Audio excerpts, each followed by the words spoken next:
Ayun, counting tips lang po. Kung lustrade na po ang inyong chain shaft ng inyong motor, at ganun din yung inyong chain pedal ay lustrade na, at wala po kayong pangpalit na bago o pera na pangbili, at nagtitipid kayo, ito lang gawin nyo. Butasan nyo lang po yung chain pedal at patatagusin natin dyan sa chain shaft nya para may pasok natin yung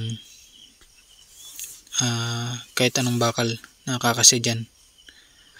At yun, ayan na po yung kinalabasan.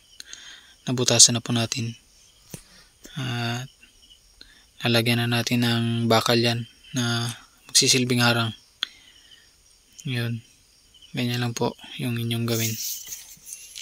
Yan, kaya binutasan natin yan kasi hindi na rin natin mapapakinabangan yan kasi lustrade na nga.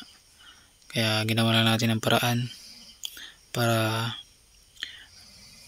magamit ng maayos. Yun. Yun. Yan po yung kinalabasan ng ating DIY. Yan na po. Nakakambyo na po siya ng maayos. Wala nang lustrade. Ayan. Sa customer po nating motor yan. Nakita natin na lustrade na yung kanyang cambio. Kaya ginawa natin ang paraan para magamit niya ng ayos. Hindi na kailangan weldingin do.